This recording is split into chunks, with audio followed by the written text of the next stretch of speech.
बहुत समय पहले की बात है। एक व्यक्ति बहुत ही दुखी था क्योंकि वो जो भी काम करता कभी भी अपने काम में सफल नहीं हो पाता। यहाँ तक कि इतने काम करने के बावजूद भी वो अपने घर वालों के लिए, अपने बीवी बच्चों के लिए 2 टाइम की रोटी का भी इंतज़ाम नहीं कर पाता। एक दिन उसका मित्र, जो उसकी ये सिचुएशन सारी जानता था, उसने उसे बताया कि दूर मंदिर में एक महात्मा जी रहते हैं। बहुत से लोग अपनी समस्याएं लेकर उनके पास जाते हैं और वह महात्मा जी हर एक की समस्या का समाधान अवश्य कर देते हैं। वह व्यक्ति भी उन महात्मा जी के पास पहुंचा और उनसे उसने कहा कि मैं अपने जीवन से बहुत दुखी हूँ। मैं अपने बीवी बच्चों और अपने परिवार को भी कोई सुख नहीं दे पाता हूँ। मैं अपने लिए भी कुछ नहीं कर पा रहा हूँ। कभी कभी तो मुझे अपनी ज़िंदगी को ख़त्म कर देने के ख्याल भी आते हैं। लगता है कि अगर मैं अपने बच्चों के लिए 2 वक्त की रोटी का भी इंतज़ाम नहीं कर सकता तो मुझे इस दुनिया में रहने का कोई अधिकार नहीं है। तो मेरा दिल करता है कि मैं आत्महत्या भी क्यों ना कर लूं। आप इतनी साधनाएं करते हैं, इतनी तपस्याएं करते हैं, क्या आप मुझे कोई ऐसा रास्ता बता सकते हैं जिससे कि मैं अपने इस बुरे वक्त से बाहर आ सकूं। मेरा बहुत बुरा समय चल रहा है। 2 वक्त की रोटी का इंतज़ाम करना भी मेरे लिए बहुत मुश्किल हो गया है। अब आप ही बताएं, मैं ऐसे वक्त में ज़िंदा रहूं तो कैसे अपने परिवार को खुश रखूं। कृपया करके कोई साधारण सा तरीका बताएं। मैंने प्रवचन बहुत लोगों के सुने हैं पर मैं ज़्यादा पढ़ा लिखा नहीं हूँ, इसलिए मुझे ज़्यादा बातें प्रवचनों की समझ नहीं आती। कृपया करके मेरी समस्या का समाधान कीजिए और कोई मुझे रास्ता दिखाइए। यह सुनकर महात्मा जी मुस्कुराए और उन्होंने कहा, चलो तुम एक काम करो, वो दूर उस ऊंची पहाड़ी पर एक मंदिर है और उस मंदिर के पास चींटियों का एक घर है। यहाँ पर हजारों चींटियाँ रहती हैं। तुम्हें सुनने में बड़ा अजीब लगेगा, लेकिन वो चींटियाँ उस मंदिर की ज़मीन को खराब कर रही हैं, उसकी उपजाऊ मिट्टी की शक्ति को भी ख़त्म करती जा रही हैं, जिसके कारण वहाँ पर कोई भी पेड़, कोई भी फसल, कोई भी घास पनप नहीं पा रहा। तुम मेरा एक काम करो, उसके बाद मैं तुम्हारे सवालों का जवाब अवश्य दे दूंगा। तुम 7 दिन हर रोज लगातार उस पहाड़ी पर जाओ और उन चींटियों के घर को तहस नहस कर दो और उनको तोड़ दो। जब भी वहां तुम्हें चींटियों का कोई भी घर दिखे मंदिर के आसपास तो उसे तहस नहस कर देना। लेकिन एक बात याद रखना, घर को तोड़ने में कोई भी चींटी मरनी नहीं चाहिए। इस बात को समझने का प्रयास करते हुए वह युवक वहां से चला गया। शायद उसको कुछ समझ में नहीं आया कि महात्मा जी ऐसा क्यों करवा रहे हैं। उसके हिसाब से महात्मा जी उन चींटियों पर अन्याय ही कर रहे थे। उसके मन में महात्मा जी के इस बात के लिए थोड़ा संशय तो जरूर उत्पन्न हुआ कि कौन महात्मा ऐसा करेगा। फिर भी उन महात्मा जी की बात मानते हुए वह अगले दिन उस पहाड़ी पर गया। जब वो पहले दिन पहाड़ी पर पहुंचा तो देखता है कि बहुत सारी चींटियां अपना खाना जुटाने में लगी हुई हैं। सारी चींटियां कतार में चल रही हैं और अनाज के छोटे छोटे कण उठाकर अपने घर में जमा करती जा रही हैं। ये देखकर पहले तो युवक का मन कमज़ोर पड़ गया। उसने सोचा कि ये इतनी मेहनत करके अपना घर बना रही हैं और इनके घर को तबाह कर दूं तो इनको कितना बुरा लगेगा। लेकिन फिर उसने उन महात्मा जी की बात याद करते हुए उनके घर को तोड़ना शुरू कर दिया।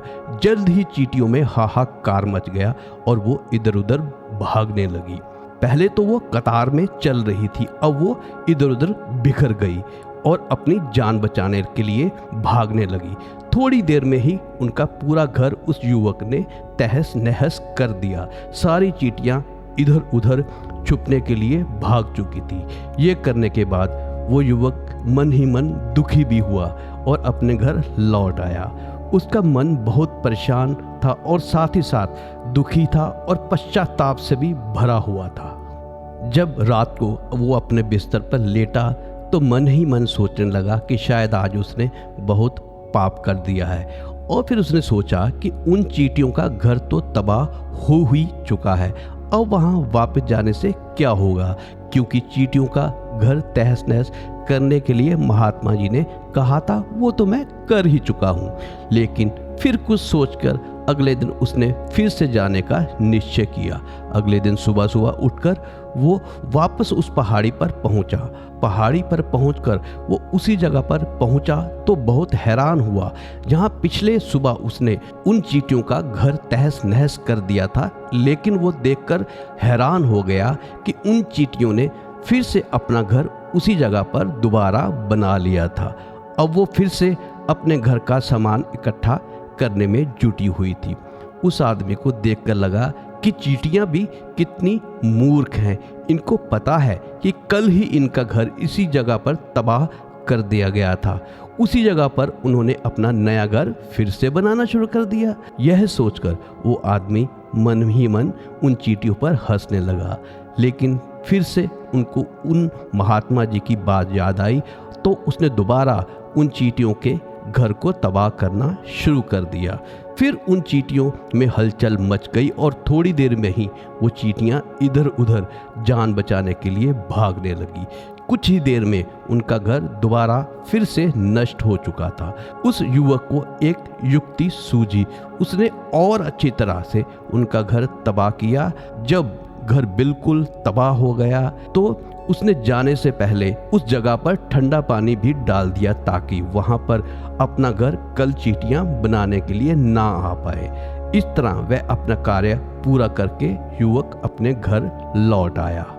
इस बार जब वो रात को अपने बिस्तर पर सोने के लिए पहुंचा तो वो सोचने लगा कि क्या महात्मा जी ये मेरे से सही काम करा भी रहे हैं या नहीं।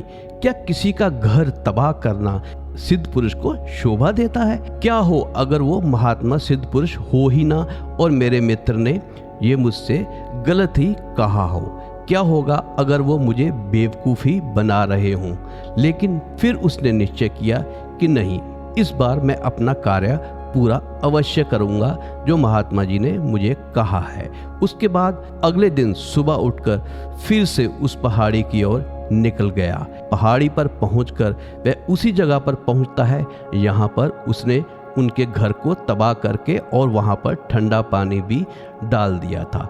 यह देखकर वो थोड़ा खुश हुआ कि वहाँ पर कोई भी घर या कोई भी चींटी नहीं थी। सारी चींटियाँ वहाँ से भाग चुकी थी। अब उसने सोचा कि मेरा रोज रोज आने का क्या फ़ायदा होगा, क्योंकि चींटियाँ तो अपना घर बदल ही चुकी हैं और अपना घर वहाँ पर बना भी नहीं रही हैं। महात्मा जी ने मुझे 7 दिन तक आने के लिए कहा था, लेकिन आज तो सिर्फ तीसरा ही दिन है। अब बाकी 4 दिन वापस आने का क्या फ़ायदा। यही सोचकर उसने निश्चय किया कि यहाँ से वो सीधा महात्मा जी के पास जाएगा और उनसे ये सारी बात करेगा कि अब वहाँ पर चींटियों का घर तहस नहस हो चुका है और वह अपना घर बना भी नहीं रही। जब वो वापस मुड़कर उस पहाड़ी से उन महात्मा जी की कुटिया की तरफ जाने लगा तो अचानक उसकी नज़र एक और जगह पर पड़ी। वहाँ पर चींटियों का घर फिर से बन चुका था, मतलब कि वो चींटियों ने अपना घर बना लिया था। अब वो चींटियां नए घर में वास कर चुकी थी। ये नया घर उनके पुराने घर से थोड़ी ही दूरी पर था और जब उसी युवक की नज़र उस पर पड़ी तो उसने सोचा कि शायद महात्मा जी को पता था कि वह चींटियां अपना घर यहाँ से बदलकर किसी दूसरी जगह बना लेंगी, इसीलिए उन्होंने मुझे 7 दिन तक लगातार यहाँ आने के लिए कहा था। इसी विचार से वह उनका नया घर भी तोड़ने के लिए पहुंच जाता है।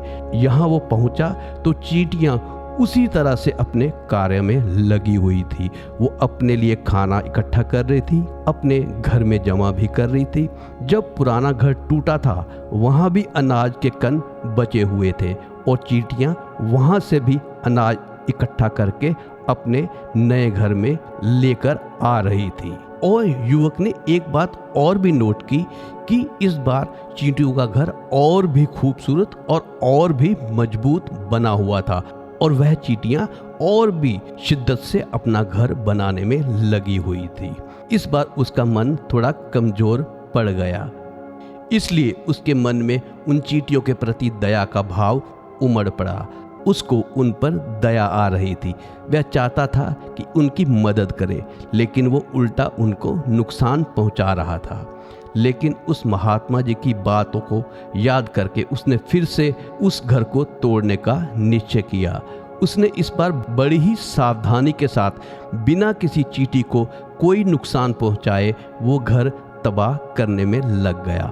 वक्त थोड़ा ज़्यादा लगा क्योंकि किसी भी चींटी को नुकसान ना पहुंचाने की शर्त महात्मा जी ने पहले ही रखी हुई थी और इस बार चींटियों ने अपना घर पहले से भी अच्छा बनाया हुआ था, इसलिए उसको बड़ी सावधानी के साथ उस घर को तबाह करना पड़ा। लेकिन आखिरकार उसने चींटियों का घर तबाह कर ही दिया। उस घर को तबाह करने के बाद पहले से भी ज़्यादा दुखी होकर अपने घर वापस लौट आया और मन ही मन सोचने लगा कि वो चींटियों को बसने ही नहीं दे रहा और वह अपने आप को शैतान या दानव समझने लगा। लेकिन फिर भी उन महात्मा जी की बात को मानते हुए वह अपने घर पर दुखी मन से वापस आ गया। रात को सोने से पहले एक बार फिर उसने सोचा कि मैं कितना बड़ा शैतान हूँ, कितना दानव हूँ। पुराना घर तो छोड़ो, मैंने उन चींटियों को कहीं भी बसने के लिए कोई भी जगह नहीं दे रहा हूँ। और वह युवक मन ही मन सोच रहा था कि वह चींटियां भी मेरे बारे में क्या सोचती होंगी कि कितना बड़ा दानव है। लेकिन फिर भी उसने अगले दिन जाने का निश्चय किया। अगले दिन सुबह सुबह वह व्यक्ति फिर वहां पहुंचा। वो यह देखकर फिर आश्चर्यचकित रह गया। इस बार चींटियों ने एक और नई जगह खोज ली थी और वहां पर फिर से अपना घर बनाने में जुटी हुई थी। वो तो पहले से भी ज़्यादा ऊर्जा के साथ दोबारा से अपने काम में जुट गई थी। उन्होंने एक रात में ही पहले से भी बड़ा घर बना लिया था और फिर वह अपना सारा अनाज इकट्ठा करके उस नए घर में लाने में जुटी हुई थी। यह देखकर वह आदमी सोचने लगा कि यह चींटियां भी किस मिट्टी की बनी हुई हैं। मैं उनका घर बार बार तोड़ता हूँ, उनको भगाने की कोशिश करता हूँ, पर वह अपना घर फिर नई जगह पर बना लेती हैं। क्या इनको पता नहीं है कि मैं यहाँ कभी भी इनको बसने नहीं दूंगा? यह चींटी तो देखने में बहुत छोटी हैं, लेकिन फिर भी ये मुझसे हार नहीं मान रही हैं। बड़ी ताज्जुब की बात है। और इस बार उसने गुस्से में उनका घर तहस नहस करना शुरू कर दिया। इस बार तहस नहस करते समय कुछ चींटियां भी मर गई, उसके पैरों तले कुचली गई। कुचलने के बाद जब वह अपने अहंकार से बाहर आया तो उसने देखा कि गुस्से में उसने उन चींटियों को कितनी क्षति पहुंचा दी। उसका मन पश्चाताप से भरा हुआ था। वह रोता हुआ अपने घर की तरफ बढ़ गया। रात में सोते वक्त उसने सोचा कि मैं उन चींटियों पर बहुत ज़्यादा अत्याचार कर रहा हूँ। अब इससे ज़्यादा अत्याचार मैं नहीं कर पाऊँगा। यही सोचकर वो अगले दिन उन चींटियों के लिए अपने घर से थोड़ा आटा लेकर उसी पहाड़ी पर पहुँच गया। आज उसके मन में उन चींटियों के प्रति दया का भाव था। आज वो उनकी मदद करना चाहता था। जब वो वहाँ पर पहुँचा तो चींटियाँ फिर से अपना नया घर बनाने में जुटी हुई थी। उसने बड़ी ही करुणा के साथ उन चींटियों को अपना लाया हुआ आटा डाल दिया। अगले 7 दिन तक वह ऐसा ही करता रहा। वह रोज सुबह जाता, उन चींटियों को अपने हाथों से आटा खिलाता। 7 दिन के बाद वह युवक महात्मा जी के पास पहुंचकर हाथ जोड़कर बोलता है कि महात्मा जी मुझे माफ़ कर दे। मैंने उन चींटियों का घर तबाह करने की बहुत कोशिश की। मैंने उनका घर बार बार तबाह किया। 4 बार मैंने उनका घर तोड़ा और उसके बाद मैं हिम्मत नहीं जुटा पाया कि मैं उनका घर तोड़ दूं। मैं समझ सकता हूं कि मैं आपका काम पूरा नहीं कर पाया, इसलिए आप मुझे मेरी मुसीबतों से छुटकारा पाने का कोई भी रास्ता नहीं समझाएंगे। और मैं बुरे समय से नहीं निकल पाऊंगा, लेकिन मुझे इसकी कोई परवाह नहीं है। मुझे लगता है मैंने जो किया वो सही किया, इसलिए मैं आपसे आज्ञा लेकर वापस जा रहा हूँ। कृपया मुझे वापस अपने घर जाने की आज्ञा दीजिए। यह सुनकर महात्मा जी ने मुस्कुराते हुए कहा, बेटा कहाँ चल दिए? रुको तो सही, जलपान तो कर लो, थोड़ी देर ठहर जाओ, उसके बाद चले जाना। और यह कहकर वह महात्मा जी उस युवक के लिए पानी लेकर आए। पानी पिलाने के बाद महात्मा जी ने उस युवक से पूछा कि तुम मुझे यह बताओ कि आखिर तुम उन चींटियों का घर तबाह क्यों नहीं कर पाए? वह चींटियां तो छोटी हैं और तुम इतने विशालकाय हो, फिर भी तुम उन चींटियों का घर तबाह क्यों नहीं कर पाए? कहाँ है तुम्हारी शक्ति, तुम्हारा बाहुबल? इसका जवाब देते हुए उस युवक ने कहा, हे महात्मा, मैंने उन चींटियों का घर तबाह कर दिया, बार बार किया। एक बार तो अपने गुस्से में मैंने उनको बहुत ज़्यादा हानि भी पहुंचा दी, लेकिन जिस दिन मैंने उनको हानि पहुंचाई उसी दिन मुझे लगा कि मैं उनको क्यों हानि पहुंचा रहा हूं, क्यों उनको इतनी तकलीफ दे रहा हूं।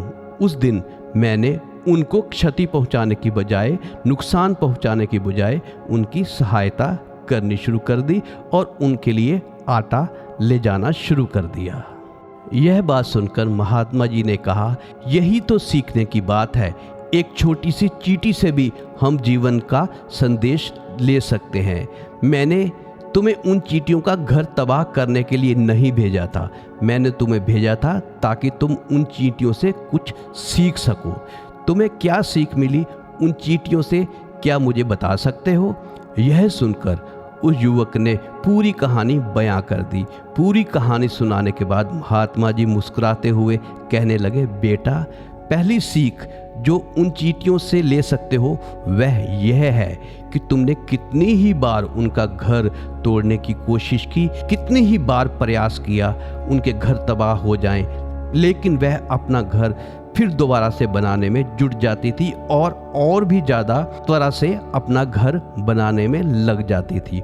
उन्होंने कभी भी हार नहीं मानी। अगर वो हार मान लेती तो वह चींटियाँ तुम्हें वहाँ पर कभी नहीं मिलती। जीवन कार्यशीलता का नाम है, लेकिन हम मनुष्य एक दो बार हार मिलने पर ही टूट जाते हैं, हताश हो जाते हैं, फिर जीवन में प्रयास ही नहीं करते। कुछ लोग तो अपनी जिंदगी भी समाप्त कर देते हैं, जैसे कि तुम करने वाले थे।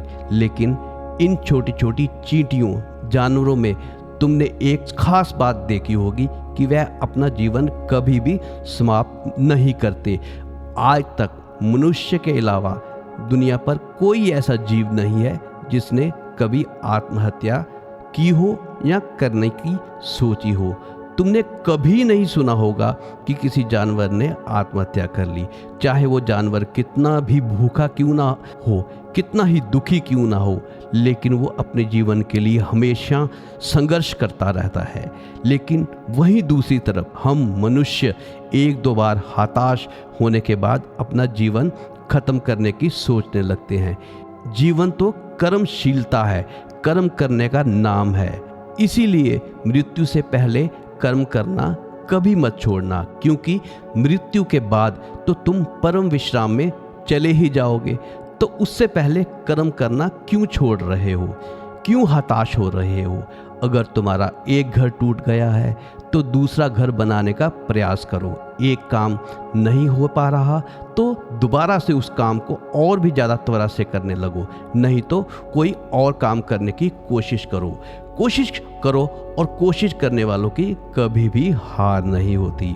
यह तुम उन चींटियों से देखकर सीख ही चुके होगे। देखने में तुमसे कितनी छोटी हैं वह चींटियां कि इतनी बार घर टूटने पर भी उन चींटियों ने तुमसे हार नहीं मानी। दूसरी सीख यह है कि जब भी तुम्हारे ऊपर बुरा समय आता है, हमें लगता है कि यह समय कभी नहीं जाएगा, यह मेरे जीवन को बर्बाद कर देगा, मुझे कभी भी जीने नहीं देगा। और इन्हीं ख्यालों से, इन्हीं विचारों से, जिनका कि असलियत में कोई भी अस्तित्व ही नहीं है, वह सिर्फ विचार हैं और वही विचार हमारे मन को दुखी कर देते हैं, इसलिए हम प्रयास करना भी छोड़ देते हैं। लेकिन तुम खुद ही सोचो कि प्रकृति, ये नेचर, ये सृष्टि कितनी बार तुम्हें क्षति पहुंचा सकती है, नुकसान पहुंचा सकती है और कब तक नुकसान पहुंचा सकती है। अगर हम बार बार फिर से उठकर फिर से नया प्रयास करते रहेंगे तो प्रकृति भी हमारे सामने घुटने टेक देगी, किस्मत भी हमारे सामने अपने घुटने टेक देगी। वह भी एक दिन हमारे ऊपर दयावान हो जाएगी, कृपालु हो जाएगी। वो हमें सब कुछ देने लगेगी जिसकी हमने कभी कामना भी की होगी, बल्कि उससे भी ज़्यादा। जैसे कि तुमने उनको आटा खिलाया, तुमने खुद ही देखा कि तुम उन चींटियों को तबाह करने के लिए पहुँचे थे, लेकिन फिर बाद में तुम ही उन्हीं के लिए अनाज और आटा भी लेकर गए। तुम ही उन पर कृपालु हो गए। क्यों हुए? क्योंकि तुमने देखा कि वह चींटियां तो हार ही नहीं मान रही हैं।